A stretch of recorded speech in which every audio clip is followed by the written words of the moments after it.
బిజీగా ఉన్నప్పటికీ కూడా ఉదయాన్నే లేచిన తర్వాత ఒక 2 లేదా 3 కీర్తనలు చదువుకోండి. అలా చదవడం ద్వారా దేవుని తలంపులు మీ తలంపులకు కావలి ఉంటాయి. దేవుని ఆలోచనలు మీ తలంపులకు కావలి ఉంటాయి.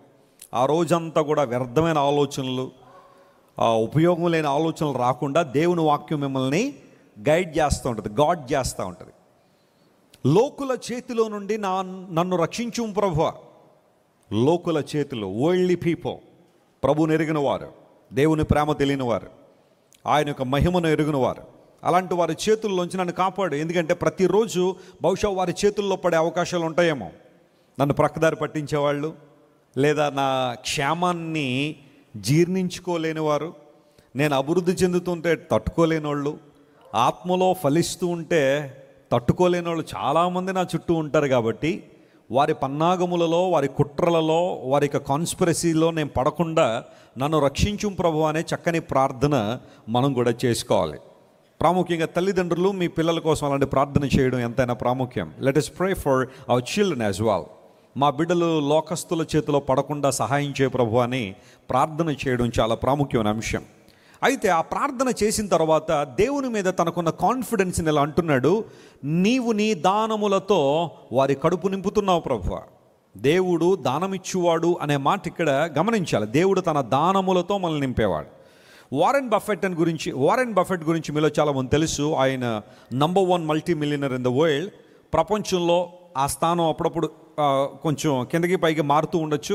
Bill gates, Warren Buffett, Jack మా, ఆ తర్వాత ఎలాన్ మస్క్, మార్క్ జకర్బర్గ్, ఇలాంటి వాళ్ళందరూ కూడా ఇంకా వాళ్ళు టాప్ 10లో ఉంటూ ఉంటారు. మన భారతదేశం నుండి 2 గుజరాతీ వ్యాపారస్తులు అదానీ మరియు అంబానీ వాళ్ళు కూడా పోటీ పడుతున్నారు ఈ రోజున.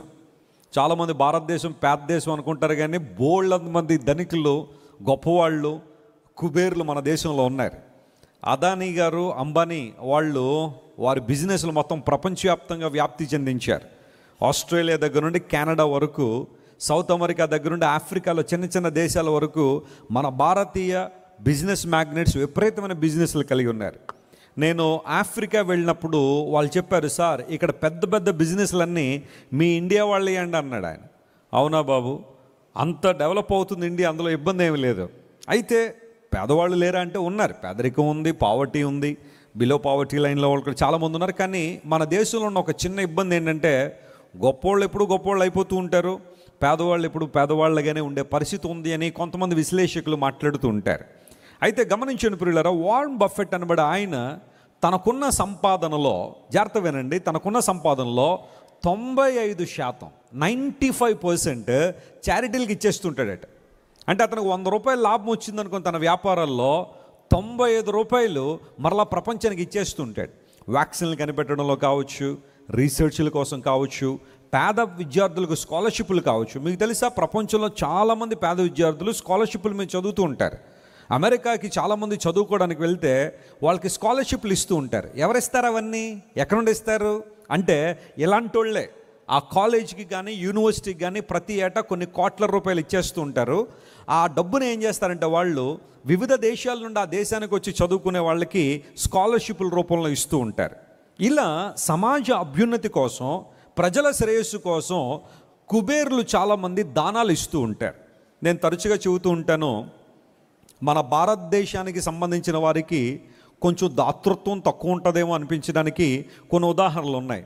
రీసెంట్గా ఇలాగే కుబేర్లందరూ కూడా, ప్రపంచ కుబేర్లందరూ కూడా ఒక చోట మీటింగ్ పెట్టుకుని ప్రపంచం కోసం ఏదో ఒకటి చేద్దాం, మనకు లెక్క పెట్టుకోవాలంత డబ్బు ఉంది, తరతరాలకి ఎంత కావాలంటే అంత ఉంది, అన్ని డబ్బులు సంపాదించాం కాబట్టి మన దానిలో నుండి కొంత సమాజ శ్రేయస్సు కోసం ఇచ్చేద్దాం, అందును బట్టి మీరు అందరూ ప్లెడ్జ్ చేయండి అని చెప్పి కుబేర్లందరూ మీటింగ్ పెట్టుకుని అందరూ కూడా రష్యా నుండి, చైనా నుండి, అమెరికా నుంచి, ఇంగ్లాండ్ నుంచి, కెనడా నుంచి, ఆస్ట్రేలియా నుంచి, న్యూజిలాండ్ నుంచి, ఇంకా అనేక దేశాల నుంచి వచ్చిన వాళ్ళందరూ కూడా ఎంతో కొంత రాశారట. కానీ మన ఇండియా నుంచి వెళ్ళినోడు ఒకడో రాయలేదట, అసలు స్పందించలే లేదట. అంటే బహుశా వారి ఆలోచన ఏమై ఉండొచ్చు అంటే, ఈ ఎవడెలా పోతే మాకేంటండి, మా ఆస్తులు పెరుగుతున్నాయి కదా అన్నట్టుగా ఆలోచన చేసేవాళ్ళు కొంతమంది ఉండొచ్చు. మాకు ఇలాంటి మాకు అలవాటు ఉండవండి, ఇవ్వడం మనకేముండదో అలవాటు ఉండదు, జలగలా పేగడమే కానీ ఇవ్వడం మాకు అలవాటు ఉండదన్ని విషయాన్ని రుజువుపరిచారు వాళ్ళు. వచ్చిన వాళ్ళందరూ చాలా ఆశ్చర్యపడ్డారట.